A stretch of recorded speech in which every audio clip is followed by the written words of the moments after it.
Hi folks, it's Wesley with Expandacraft. First one of my videos in a while, been kind of busy. This is black and tan, and this is a sloop rig, a more performance sail rig than the small little one that we use. It doesn't go upwind very well. This one should go upwind nicely. Now I've put this on the boat a couple of different times, and I'm going to explain my spaghetti and all my block and tackle. But I tried with the mast forward on this beam, it was too far forward. Then I tried it on this beam, it was too far back. I was trying to avoid putting a brace in the middle, but there's just no avoiding it. I guess I could span another one this way. The reason being is because then a passenger could slip through easily without having to hop over that. For right now, this is a test bed. Now, it's a test bed, and you can also see that I've got the foot here. It's being inspected by the cat right now. It's just screwed in place because I don't know that this is where the mast is going to live yet either. So I might unscrew it and move it 6 inches back or 6 inches forward.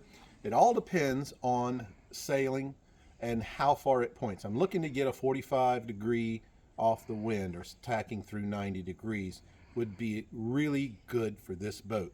I've got a good bit of sail area. It's the rig is from a Snipe sailboat. It's a little sailing dinghy, and it has plenty of sail area for a boat this size. I've already hit double digits on this, even with it not tacking as well as I'd like. It did sail off the wind at over 10 knots. So that's pretty cool.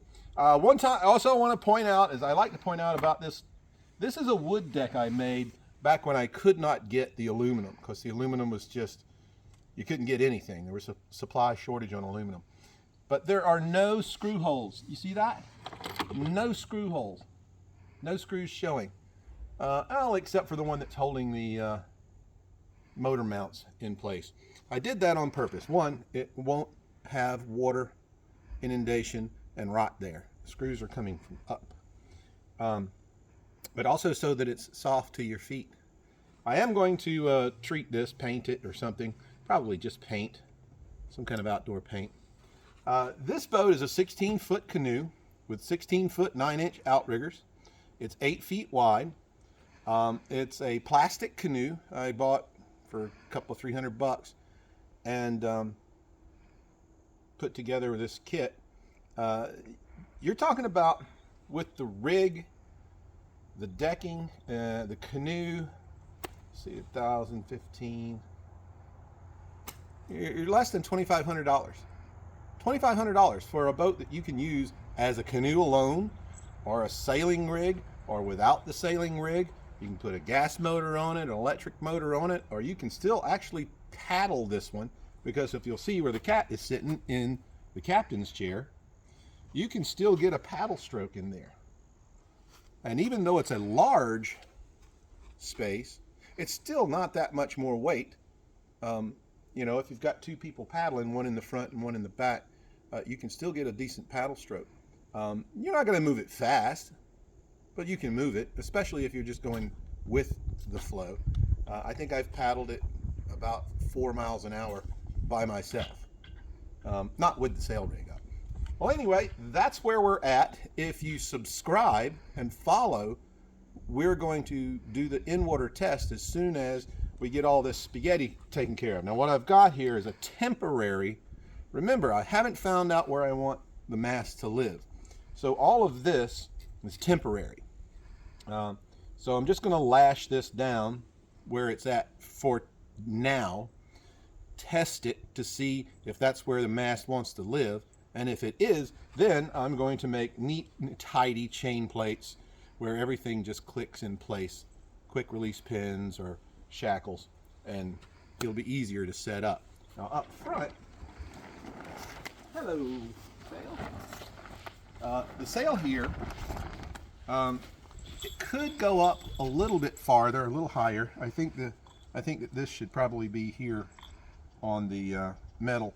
So then I can take this and put it here, and what I may just do is have a bowsprit out to about here and put a roller furling screecher. That's a downwind sail with a lot of sail area. So when you're really wanting to run, or if you're in your really light wind and you need that extra sail area, unless you're going way upwind, it really helps out to move the boat. Now in big wind you don't use a screecher, not on a boat like this. Come over here, I'm going to show you underneath the boat.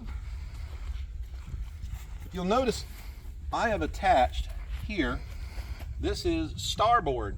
It's a quarter-inch starboard. It's 8 feet long, and it acts as, well, it doesn't act as, it is a keel. So it's a fixed keel. It's not terribly deep, and so the deeper it would be, the better it is to go upwind. But I think that with the shallow water that we have over here in the Gulf of Mexico, in Florida, it's best to keep it at modest depth, so that when you hit it, when you hit the ground, you're not stuck. You can just pull it out. So that works for me. I could always put some kind of swing keel on it, which I have done in the past. But I'm going to see if this works. If it does, it's a lot easier. Well, that's pretty much it. Tune in, like I said, subscribe, mash that like button because it helps other people see this video, and we'll see you on the water on the next video. Wesley, Expandacraft.com.